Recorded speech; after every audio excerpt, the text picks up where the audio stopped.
야, 우리 벙커버스터 만들려고 하는데 이런 민감한 기술 우리한테 줄래? 누가 줍니까? 안 주죠. 우리하고 적성국은 대부분 이런 게 있는 걸 싫어할 거예요. 지금 현재로는 미국과 우리나라가 있습니다. 야, 쟤네 왜 저런 거 만들까? 나 저런 거 싫은데? 그러니까 미국이 뭐라고 그랬냐? 우리나라 형5 나왔을 때. 만든 건 알겠는데, 야, 너무 사치스러운 거 아니니? 왜 그렇게까지 해야 돼? 근데 우린 이유가 있죠. 제가 조심스럽게 말씀드리는데,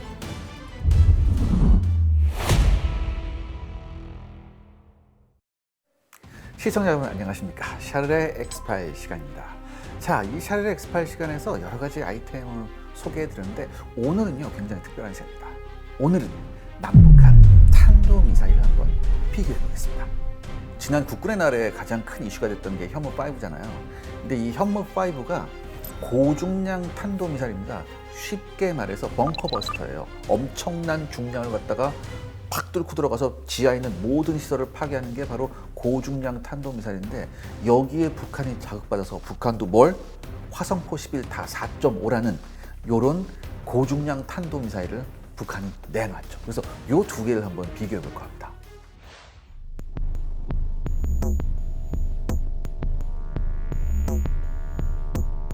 북한은 미사일이란 말을 안 써요. 로켓이라 그래요. 로켓. 탄도미사일을. 얘는 로켓이라고 하고, 이 로켓에다가 포를 붙여요. 화성포, 우린 화성 14호, 화성 15 이렇게 붙이잖아요. 북한 애들은 안 그러더라고요. 화성포 11호, 화성포 14호 이런 식으로. 그런데 화성포 11 다 4.5가 뭐냐면은 그러니까 화성 11 탄도미사일의 탄도 중량이 4.5톤이다 이런 뜻이에요. 그러니까 보통 탄도미사일은 뭐예요? 탄두가 1톤에서 2톤 왔다 갔다 하거든요. 요게 탄도미사일인데 4.5라는 건 엄청나게 고중량 탄도미사일인 겁니다. 즉 우리나라의 현무5의 자극을 받아서 이 북한도 고중량 탄도미사일을 만든 거예요. 우리가 가지고 있는 현무5가 벙커버스터형이잖아요. 벙커버스터예요. 쉽게 말해서 아주 무거운 탄도를 가지고 있어서 지하 깊숙이 뚫고 들어가서 지하 깊숙이 모두 다 파괴시키고 완전 그러니까 생매장시키는 그런 거거든요. 여기에 자극받아서 북한이 작년이었죠. 작년 9월 19일에 탄도 중량을 4.5톤까지 늘린 신형 단거리 탄도미사일을 시험했어요. 근데 얘네가 어떻게 시험했느냐? 보통 탄도미사일 발사 시험하면 바다에 있는 섬에다가 이렇게 쏘거든요. 그치? 자칫 잘못하면 큰일 나니까. 그런데 얘네가 이번에 어떻게 실험했느냐? 바다에 있는 섬이 아니라 내륙에 있는 그 목표에다가 발사해서 맞췄다. 이렇게 발표한 거예요. 그러니까 이건 바꿔 말하면 북한이 그만큼 탄도미사일의 명중률에 자신이 있었다. 이렇게 우리가 해석할 수 있거든요. 북한 측 주장에 의하면 320km를 날아가서 목표물에 명중했다. 이렇게 얘기했어요. 그러면서 이 4.5라는 걸 굉장히 강조했습니다. 즉 북한이 이렇게 된 거죠. 야, 대한민국 너네만 고중량 탄도미사일 써? 아니, 우리도 고중량 탄도미사일 있는 걸 이렇게 보여준 거죠. 이게 있어요. 왜? 북한은요, 특히 우리나라가 뭘 개발하잖아요. 우리나라가 뭘 개발하면 우리도 할 수 있는 걸 이렇게 보여주길 굉장히 좋아해요. 그러니까 좋아한다고 그런 거에 사활을 걸어요, 애들이. 그러니까 얘네가 항상 두 발을 쏴요. 이런 실험을 하면 두 발을 쏘는데 한 발은 성공을 했고 한 발은 실패한 걸로 보고 있어요. 하지만 이 실패한 것보다는 이 성공한 거에 더 초점을 둬야 되죠. 그래서 일단은 북한이 탄도미사일, 특히 단거리 탄도미사일의 어떤 기술력을 조금 향상시키려고 굉장히 노력한 것 같다. 이런 평가는 할 수 있어요. 그런데 이 북한이 비록 핵무기는 있지만 탄도미사일 역량에서는 그렇게 사실 뛰어난 거 아니에요. 단거리 탄도미사일 역량에서는 우리보다 훨씬 뒤져요. 왜? 야, 우리가 기술력이 굉장히 좋거든요. 사실 단거리 탄도미사일만 놓고 봤을 때는 우리나라의 탄도미사일 수준이 거의 탑티어급이에요. 사실. 그래서 북한이 우리를 쫓아오려고 그런 걸 굉장히 많이 노력을 하는데, 우리가 지난 국군의 날에 뭘 공개했어요? 현무5를 공개했잖아요. 이 현무5는 탄도 중량만 8톤이에요.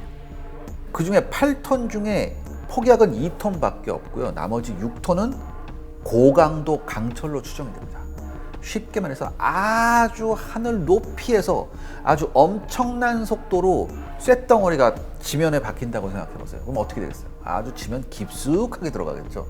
그래서 지하에 있는 모든 시설을 다 파괴할 수 있습니다. 쉽게 말해서 우리 현무5는 뭐냐? 벙커버스터예요. 벙커버스터. 그럼 왜 하필 탄도미사일을 벙커버스터로 만들었냐? 일단은 북한이 여러분, 저는 이렇게 생각해요. 북한은요 두더지하고 사촌이에요. 왜냐, 북한은 6.25 전쟁 때부터 그 미 공군한테 너무너무 괴롭힘을 받았어요. 미군 비행기만 나타나면 너무 싫어요. 그러니까 지상에 뭔가 만들어 놓으면 다 와서 두드러 부시잖아요. 그러니까 이게 싫으니까 뭐예요? 모든 시설을 지하화해놨어요. 다 지하. 그러니까 자기가 갖고 있는 전략 무기 같은 것도 다 지하화, 핵시설도 다 지하화. 그 다음에 심지어 산에다 구멍을 파서 대포도 그 산에 있는 구멍에서 들락날락하게 해놨어요. 그러니까 싫단 말이야. 야, 미국이 쏘는, 그러니까 미국하고 한국군이 쏘는 그런 비행기에서 날라온 미사일 이런 게 다 싫어요. 그러기 위해서 어떻게 지하 깊숙이 땅굴 파고 들어가요. 그러니까 두더지 사춘이잖아. 그러니까 다 이렇게 했어요. 그러니까 어떻게 해요? 우리로서는 북한의 핵심 군사시설이 다 지하에 있기 때문에 이 지하에 있는 핵심 군사시설을 파괴하기 위해서는 뭐가 필요하다? 우리도 벙커버스터가 필요하다. 이런 결론이 나왔습니다. 그래서 우리가 가지고 있는 탄도미사일, 신형 탄도미사일을 벙커버스터로 만든 거예요. 그렇다면 왜 탄도 무게가 8톤이나 나가야 될까? 왜냐? 이게 굉장히 중요한 건데, 미국에 가장 큰 벙커버스터가 있는데 걔도 조금 그 약간 그 탄도 중량은 약간 비밀인데 대충 전문가들이 한 5톤 내외로 생각해요. 근데 이 그 5톤 중에 얘도 4톤이 고중량 강철이고 1톤이 폭약이에요. 근데 우리가 만든 건 얘보다 더 세거든. 그러니까 미국이 뭐라고 그랬냐? 우리나라 형무5 나왔을 때 만든 건 알겠는데 야, 너무 사치스러운 거 아니니? 너무 돈이 많이 나가고, 야, 너무 오버스펙 아니니? 막 이렇게 얘기했거든요. 왜 그렇게까지 해야 돼? 이랬거든요. 근데 우리는 이유가 있죠. 북한 애들이 진짜 제가 거듭 말씀드리지만 땅을 정말 잘 파요. 그 다음에 북한 애들이 땅을 잘 파는 건 정도가 아니라 북한 애들은 화강암 밑에다가 들어가요. 화강암 뚫고 밑으로 들어간다고. 그러니까 이게 적당히 한 10m, 20m 뚫고 들어가면 안 돼요. 완전히 지하 한 60m 수준으로 지하 깊숙하게 뚫고 들어가서 폭발을 해야 돼요. 이게 굉장히 중요한 거거든요. 폭발을 해야 되고, 여기서 또 중요한 게 있습니다, 여러분들. 이 탄도미사일, 특히 이 벙커버스터의 가장 중요한 건 뭐냐면, 여러분들, 벙커버스터가 땅에 딱 박혔어요. 여러분, 벙커버스터가 땅에 딱 박혀서 쭉 들어가죠. 쭉 들어가는데 쭉 들어가면서 어디에서 폭발해야 돼요? 그게 폭발 타이밍 찾는 게 굉장히 중요한데, 어디에서 폭발해야 되냐면 그냥 땅 속에서 아무것도 없는 데서 폭발하면 폭발력이 뭐예요? 다 이 지면에 흡수돼 버려요.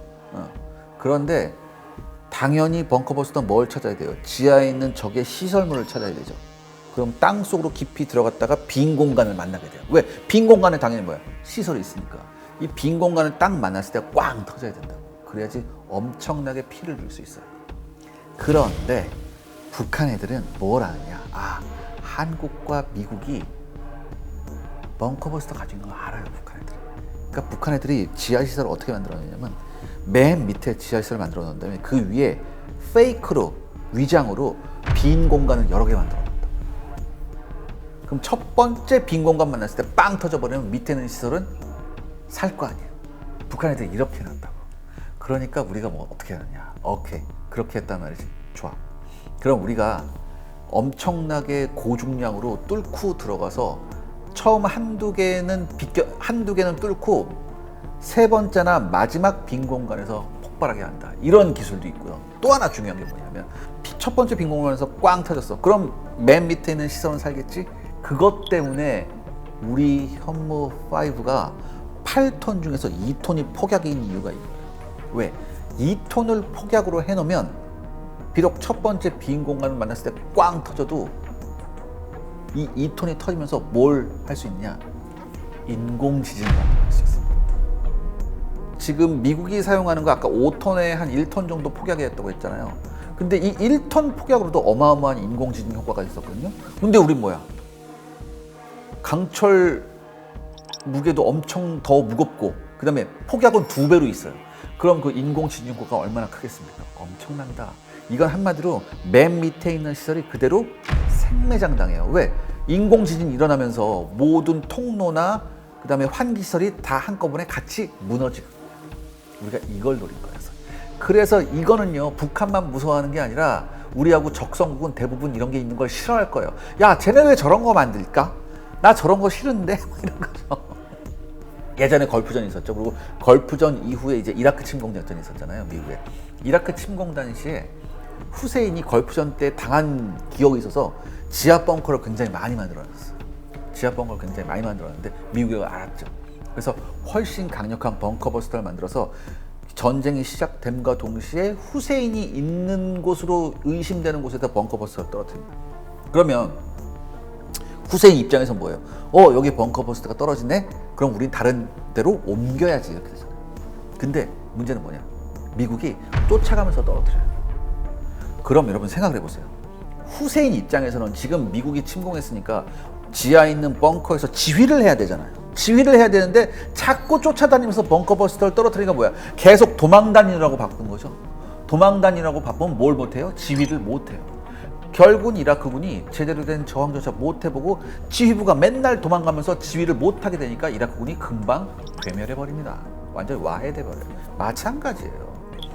북한 김정은 뭐예요? 북한 김정은하고 이런 수뇌부들은 지하 벙커에 모여서 지휘를 해야 되잖아. 근데 우리가 쫓아다니면서 이걸 쏴봐. 그럼 어떻게 되겠습니까? 도망만 다니면 바빠요. 우리가 사실 북한이 어디에다가 지하시설을 만들었는지 대충 다 파악하고 있거든요. 이거 파악하는 건 어렵지가 않아요, 사실. 왜냐하면 지상에 아무것도 시설이 없는데 거기서 엄청난 열이 나온다. 이렇게 되면 저기 지하에 뭐가 있구나, 이렇게 되는 거예요. 그러니까 대충 다 파악해놨다고. 그러니까 김정은이 옮겨 다니는 곳마다 이걸 다 떨어뜨린다고 생각해요. 그럼 김정은은 뭐예요? 도망 다니다가 일 다 보는 거죠. 그렇죠? 재수가 좋으면 뭐예요? 생매장 시킬 수도 있고요. 사실 북한은 도로사정이 안 좋잖아요. 그래서 김정은이 그렇게 잘 도망가는 게 쉽지가 않아요, 북한도. 그리고 걔네 도망가는 루트가 걔네 도로사정을 우리가 다 알고 있거든. 인공위성으로 찍어가지고. 도로사정을 알고 있기 때문에 얘가 어디로 어떻게 도망가는지 동선을 이미 다 우리 시나리오 파악하는 거 있거든요. 쉽게 말해서 김정은이 어디에 있을 걸로 의심된다. 거기에 쏴서 여러 가지 반응을 몇 개 봐요. 반응을 보고서 지휘부가 어떻게 움직이는 것 같다. 이제 그때부터 이제 반응이 나오거든. 그 반응에 따라서 쫓아가면서 하면 되거든요. 문제는 얘네가 궁극의 전략무기를 쓰기 전에 우리가 먼저 이런 걸 굉장히 신속하게 해야 됩니다. 그래서 빨리 수뇌부를 제거해야 돼요. 그래서 우리가 두 가지 종류의 참수작전을 하는 거죠. 바로 이런 걸 통한 참수작전과 또 하나 어디 있다고 파악이 되면 우리가 뭘 보여요? 참수대 보내서. 그렇게 해서 이제 김정은을 제거시키는, 김정은을 사로잡는 여러 가지 이런 우리가 시나리오가 있습니다. 이 시나리오는요, 여러분들이랑 말로는 제가 이렇게 설명드렸는데 이 내용을 들여다보면 굉장히 정교한 시나리오가 있습니다.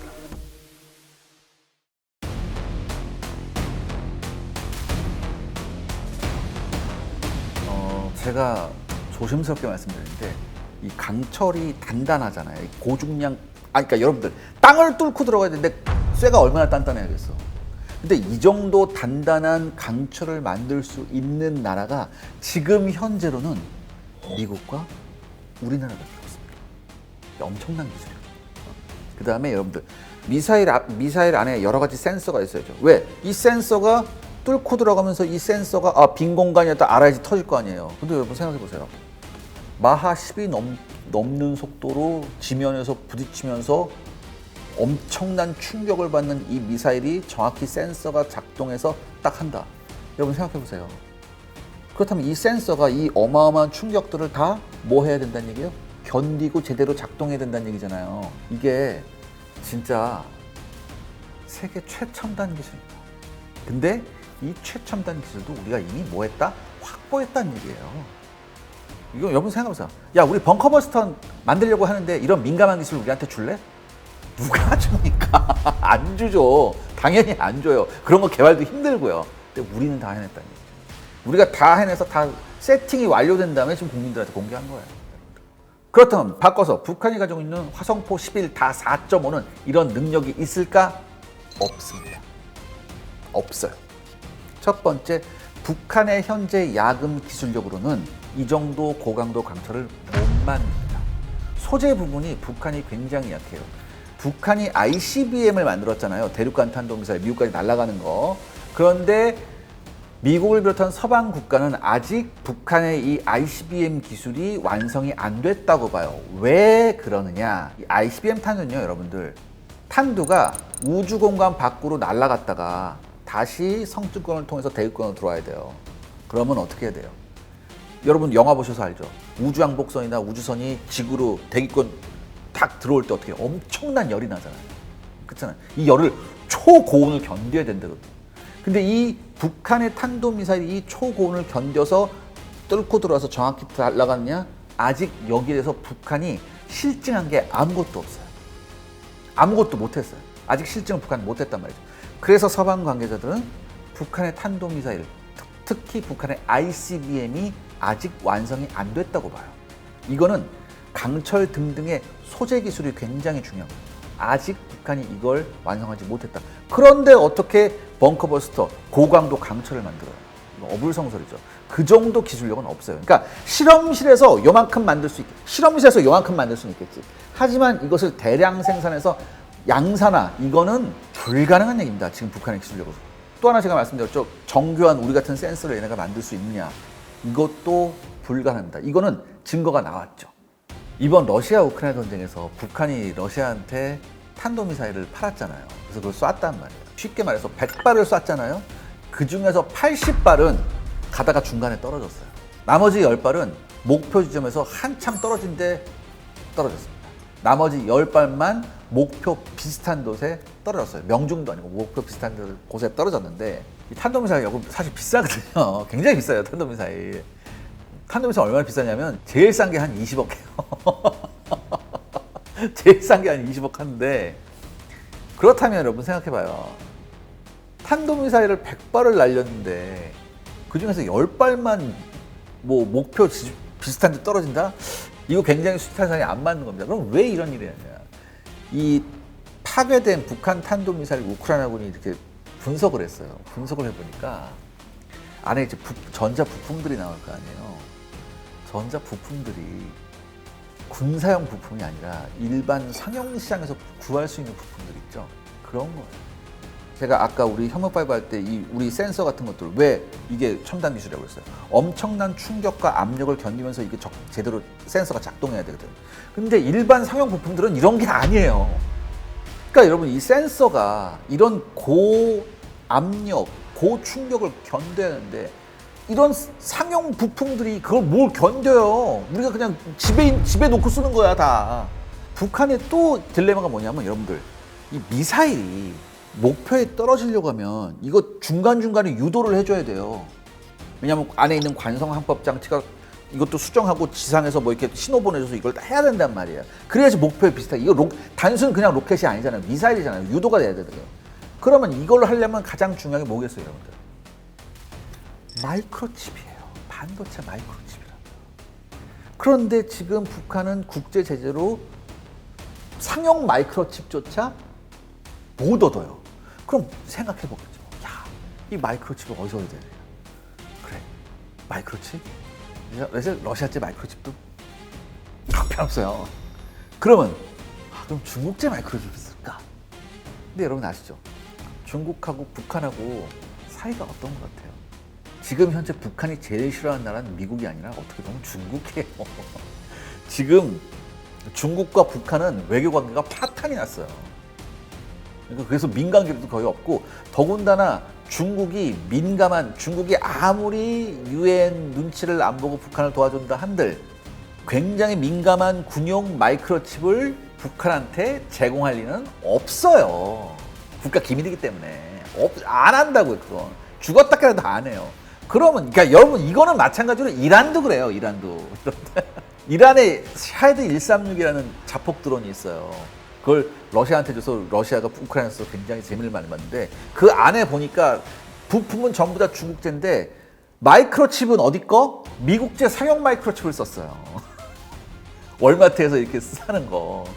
그러니까 이란 애들도 아는 거죠. 야, 딴 거는 다 중국제 써도 되는데 마이크로칩은 뭐가 어떻게 됐든 미국제 써요. 그래야지 갖다 맞는다. 이란도 알아. 북한도 모르겠어요. 이란하고 얼마나 북한이 친한데. 서로 탄도미사일 기술을 굉장히 많이 교환했는데, 그러니까 북한이 뭘 했느냐, 고성능 마이크로칩을 구하기 위해서 서방제의 전자부품을 사서 거기서 칩을 분리해서 썼어요, 북한 애들이. 그리고 이 칩을 분리하는 과정에서 칩이 손상도 굉장히 많이 됐다고요.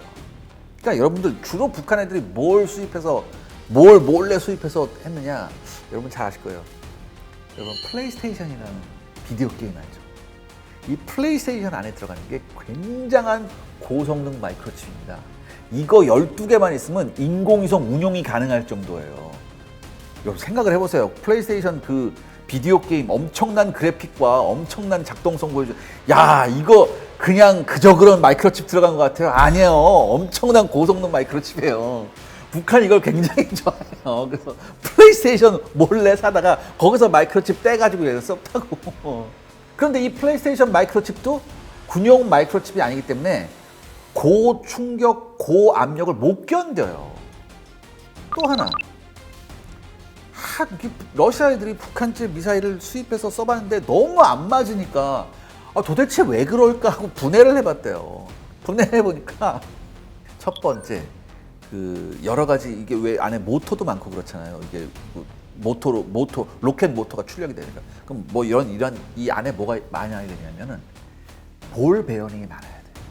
근데 이 볼 베어링도 굉장히 군용으로 나온 굉장히 고강도 볼 베어링을 써야 되는데 그걸 안 쓰고 어디 파키스탄제 볼 베어링 이런 걸 갖다 썼단 말이에요. 이게 이런 걸 갖다 쓰니까 성능이 나올 리가 있나? 없죠. 두 번째, 러시아 기술자들이 깜짝 놀란 게 뭐냐? 야, 전기 배선이 엉망인 거예요, 완전. 전기 배선이 완전 엉망진창인 거예요. 그래서 러시아 기술자가 북한에 가서 전기 배선하는 것도 처음부터 다시 가르쳐 줬대요. 야, 이거 파란색은 파란색 쪽에다 꼽아야지 파란색을 왜 노란색에 꼽니? 이렇게 얘기한 거지, 쉽게 말해서. 그러니까 같은 색깔은 같은 색깔에 꼽아야 된단다. 그냥 그냥 뭐 무지개 만들려고 막 이렇게 하면 안 돼. 가르쳤대요. 그러니까 이 정도 수준이에요. 그러니까 여러분들 쉽게 말해서 센서도 안 되고요. 고강도 강철도 안 되는 거예요. 그러니까 북한이 나름대로 만들었다고 주장하는 그 북한제 벙커버스터를 할 수 있는 그 고위력 탄도미사일은 우리하고 비교할 게 아니에요. 더군다나 중요한 건 뭐예요? 북한은 뭘 못해요? 양산을 못해요. 양산을 못한다고요. 이게 한번 실험할 수 있는 거 만드는 거하고 그거하고 똑같은 균일한 성능이 나온 것을 양산하는 건 또 다른 문제거든요. 북한은 이거를 못해요. 그러니까 여기서 북한제 미사일이 백일화에 드러났어요. 북한제 미사일이 어느 정도 수준이라는 걸.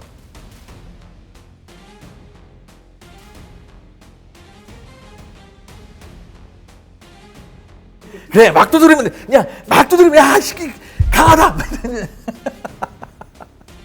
그냥 쇠만 넣으면 되는 게 아니라 여러 가지 이제 희귀 금속들을 들어가요. 이게 뭐냐면은 미국이 처음에 벙커버스터 같은 걸 만들려고 했을 때 고강도 특수함을 만들어야 된다. 그래서 이 미 공군이 에글린에 이제 공군기지가 있어요. 여기서 이제 이걸 연구했다고. 그래서 거기서 이른바 에글린 강철이라고 해서 고강도 강철 이게 나왔어요. 고강도 강철이 나왔는데 이게 사실 비싸요. 왜냐하면 우리가 생각하지도 못한 굉장히 희귀 금속들이 많이 들어가요. 그래서 굉장히 비싸고 제조 공정도 복잡하고 비싼다. 그래서 우리가 어떻게 할까?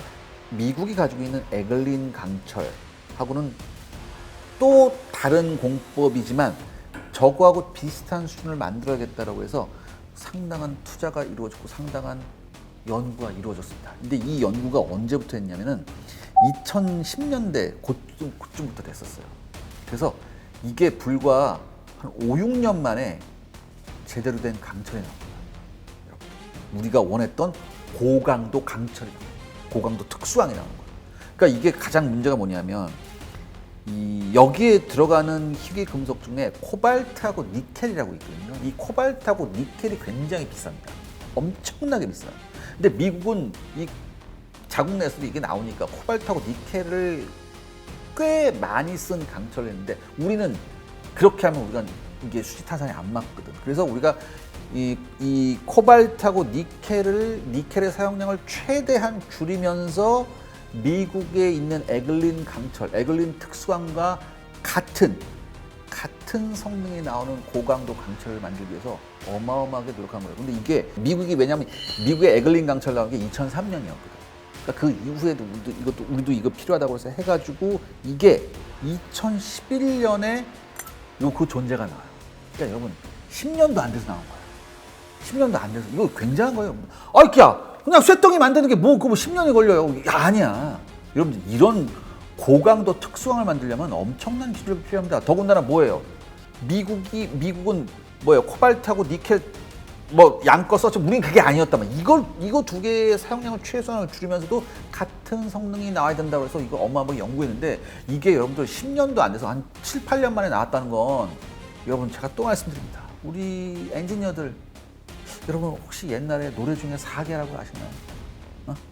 빨간 꽃, 노란 꽃, 뭐 미시는 잘 도는 그거 한 거야 우리 진짜 그래서 뭐 금붕금하면서 7년 동안 빨간 꽃, 노란 꽃 계속 뭐예요?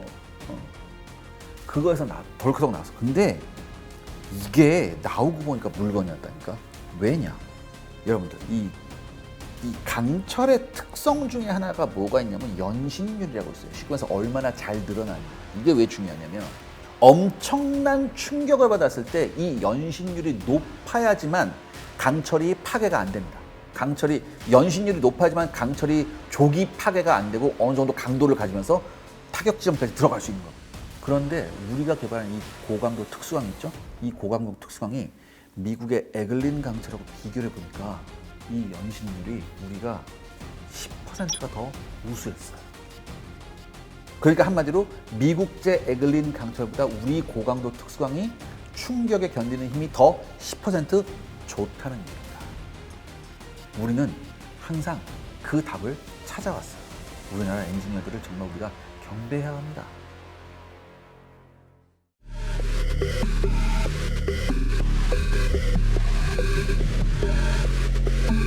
우리가 보통 이제 북한이 탄도미사일 도발을 우리나라한테 굉장히 많이 하면서 우리가 북한의 탄도미사일 기술력이 우리보다 더 낫구나 이렇게 착각을 하시는 분이 많은데 물론 북한의 탄도미사일 기술은 일정 부분 올라온 게 있지만 이번 러시아 우크라이나 전쟁에서 북한의 탄도미사일 기술력이 100일 하에 드러났습니다.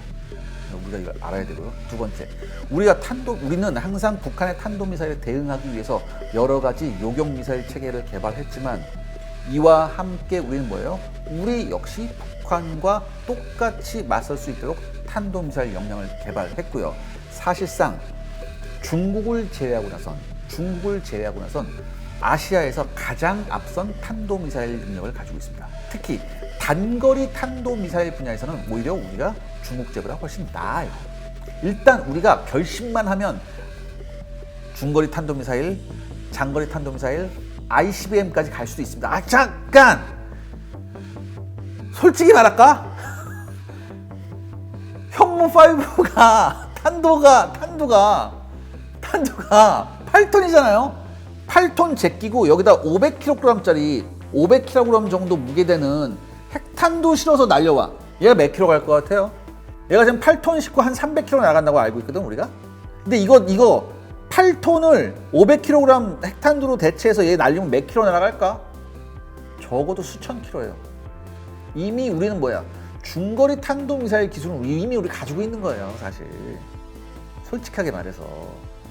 그러니까 우리가 조금 더 나가서 우리가 소재 기술을 해봐서 우리가 탄도 대기권 재진입 기술하고 로켓 사이즈 좀 키우고 조금 이렇게 연장하고 하면 ICBM 나오는 거죠. 굉장히 빠른 시간에. 왜? 우리는 지금 인공위성 쏘아올리잖아요. 인공위성 발사체를 만들었잖아요. 인공위성 발사체하고 ICBM은 종이 한 장 차이예요. 그럼 왜 만들어? 이게 싫어서 안 만드는 거야.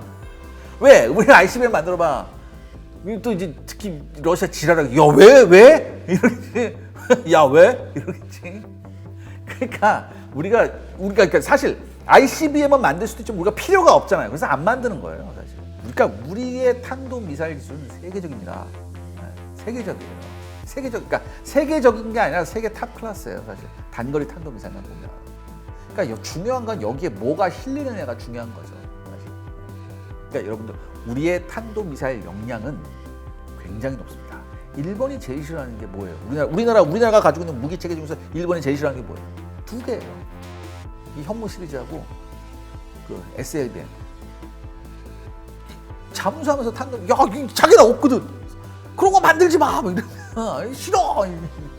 그러니까 왜 상대방이 싫어하는 걸 만들어야 될 거 아니야. 상대방이 좋아하는 거 만들면 안 되고.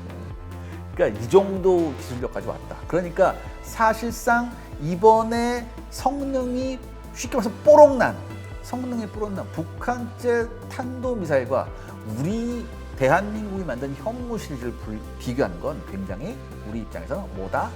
자존심이 상한다. 이렇게 생각하시면 됩니다. 여러분들 우리 자부심을 가져야 됩니다. 네, 오늘 샤넬 X8 우리 대한민국과 북한의 탄도미사일에서 비교해봤습니다. 다음 시간에 더 재미있는 소재로 돌아오겠습니다. 감사합니다. 매일 돈을 쓰는데 그 가치는 누가 정할까요? 정답은 슈퍼달러 슈퍼리치에 있습니다. 복잡한 공식은 빼고 투자 타이밍을 잡는 환율의 핵심만 담았습니다. 빠르게 변화하는 금융시장, 그 중심엔 언제나 환율이 있습니다. 오늘부터 환율과 썸 타볼까요?